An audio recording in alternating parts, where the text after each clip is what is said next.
اب کل کی ملاقات میں گنڈاپور صاحب نے جو عمران خان صاحب سے کہا کہ میرے متعلق جو کمپین چلتی ہے، مجھے جو غدار سوشل میڈیا پہ ڈکلیئر کروایا جاتا ہے، تو ان سوشل میڈیا بلاگرز کے ساتھ انفلوئنسر کے ساتھ علیمہ خان صاحبہ کا رابطہ ہے، وہ ان کو فیڈ بیک دیتی ہیں۔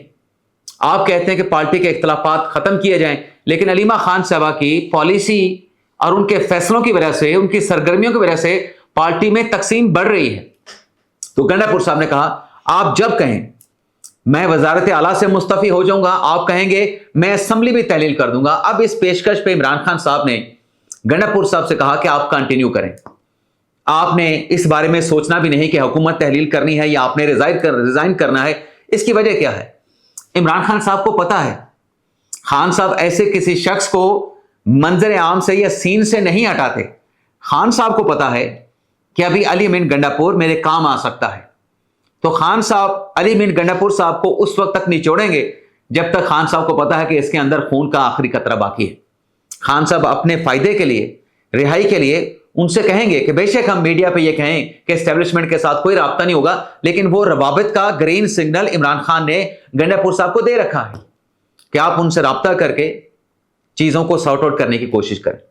اور دوسری جو کمپین چل رہی ہے، یہاں پہ تو گنڈاپور کے خلاف کمپین چلی نا، دوسری کمپین چل رہی ہے جو 8 مسلم ممالک نے امریکہ کے ساتھ جو ایک میں خون ریزی روکنے کے لیے، امن کے لیے، جنگ بندی کے لیے جو ایک ایگریمنٹ، جو ایک پلان سامنے آیا ہے، اب اس پہ کہا جا رہا ہے کہ پاکستان کو تسلیم کرنے جا رہا ہے، کو کیوں تسلیم نہیں کر رہا؟ سب سے بڑی غلط فہمی تو یہ ہے، پاکستان کو تسلیم نہیں کرنے جا رہا۔ یہ بڑی کلیئرٹی کے ساتھ فارن آفس نے کہہ دیا ہے کہ پاکستان کا موقف وہی ہے جو آج سے کئی ڈیکیڈ سے چلا آ رہا ہے کہ کو پاکستان تسلیم نہیں کرے گا۔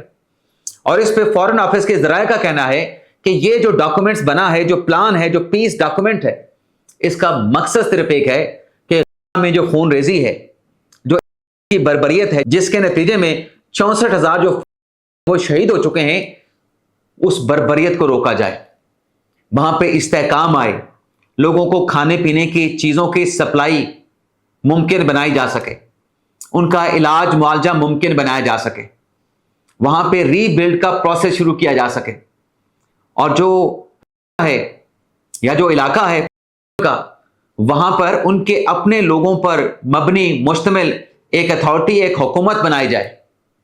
تو مین مقصد اس کا یہ ہے، اس معاہدے کے ذریعے پاکستان یا دیگر جو ممالک ہیں جنہوں نے ابھی تک کو تسلیم نہیں کیا، وہ اس کو ریکگنائز نہیں کرنے جا رہے۔ پہلے تو یہ کلیئرٹی لے لیں۔ دوسرا، جیسے میں نے کہا کہ اس کا مقصد صرف اتنا ہے کہ وہاں پہ امن آ سکے۔ اس کا مقصد یہ نہیں کہ کو کوئی تسلیم کرے گا، یا جو کہہ رہا ہے کہ ہم کو تسلیم نہیں کریں گے، تو وہ اس سے بھی یہ بات عیاں ہو جاتی ہے کہ یہ ایک دوسرے کو کہ کا علاقہ کو مل جائے، باقی سارا علاقہ جو ہے اس کو ڈائجسٹ کر جائے، ہضم کر جائے، تو ایسا کوئی ایکارڈ ہے نہیں۔ اور پھر اس میں ظاہر سی بات ہے کہ جو ریاست ہے، ان حکام کی طرف سے، ان کے لوگوں کی طرف سے اس کو ویلکم کیا گیا ہے۔ اور اب بات آ رہی ہے پہ کہ اس پہ رد عمل کیا دے گا۔ اب کے رد عمل کے بعد یہ چیز حتمی شکل اختیار کر جائے گی، لیکن جو لوگ اس کی مخالفت کر رہے ہیں، اب فرض کر رہے ہیں، ہائپوتھیٹیکل ہم چلتے ہیں کہ اگر یہ ایگریمنٹ، یہ پیس ڈاکومنٹس ایکسیپٹ نہیں کرتی تو پھر 8 ممالک ہے، جس میں 3 عرب ممالک ہیں، سعودی عرب ہے، جس میں قطر ہے، جس میں متحدہ عرب امارات ہے، مصر ہے اور جارڈن ہے، تو پھر وہاں پہ کیا صورتحال ہوگی؟ پھر تو جو ظلم اور بربریت جاری ہے، جس کو روکنے کے لیے تمام امت مسلمہ کی، بلکہ پوری دنیا کی یہ ڈیمانڈ ہے کہ اس کو روکا جائے، وہاں پہ ظلم ہو رہا ہے، وہاں پہ ظلم کے پہاڑ توڑے جا رہے ہیں۔ اگر یہ نہیں ہوتا، نہیں مانتی، تو پھر وہ ظلم تو وہاں پہ جاری رہے گا۔ آپ کیا کر لیں گے؟ اس سے پہلے ہم نے کیا کر لیا، یا مسلم ممالک نے کیا کر لیا؟ لیکن اگر اس ڈاکومنٹ سے اس مان لیتی ہے، پہلے مان چکا ہے، تو پھر وہاں پہ امن آ جائے گا۔ اور جو لوگ اس کی مخالفت کر رہے ہیں، ان کی مجھے سمجھ نہیں آ رہی۔ میں نے آغاز میں کہہ دیا کہ یہ جو ڈاکومنٹس تیار ہوا، ڈونلڈ ٹرمپ نے جو 21 نکاتی پلان پہلے تیار کیا تھا، وہ ان 8 ممالک نے، 5 عرب ممالک کے میں نے نام آپ کو بتائے، غیر 3 جو عرب ممالک ہے اس میں پاکستان، انڈونیشیا اور ترکی شامل ہیں، اس پلان میں تبدیلیاں کی گئی.